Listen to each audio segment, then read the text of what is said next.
എൻ്റെ പൊന്ന് Alexander Jacob സാറേ, നിങ്ങൾ ഹിന്ദുത്വത്തെക്കുറിച്ച് ഹിന്ദു സമാജത്തെക്കുറിച്ചും ഇന്ത്യൻ സ്പിരിച്വാലിറ്റിയെക്കുറിച്ചും ഇന്ത്യൻ സനാതന ധർമ്മത്തെക്കുറിച്ചും ആഴത്തിൽ പഠിക്കണം.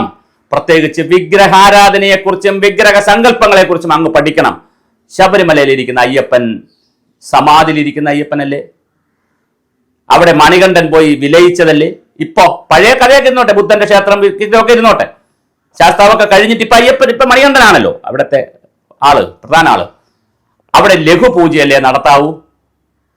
അവിടെ ഉത്സവം നടത്താൻ പാടുണ്ടോ?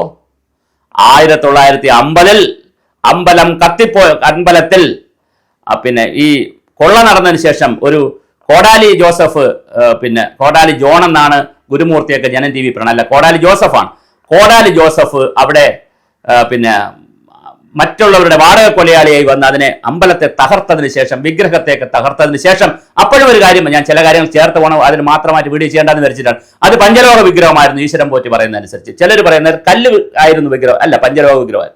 അത് പിന്നെ ഒരു വർഷം എടുത്ത് വിഗ്രഹം പുതിയ വിഗ്രഹം വരാൻ. ആ സമയത്ത് പുതിയ പ്രതിഷ്ഠ നടത്തിയപ്പോൾ ഈശ്വരൻ പോറ്റി ഇപ്പൊ ആത്മാവായി ഹിന്ദു സങ്കല്പം അനുസരിച്ച് ആത്മാവായി ഇവിടെ നിൽപ്പുണ്ട്. ഞാൻ പറയുന്നത് തെറ്റാണെങ്കിൽ പൊറുക്കുക.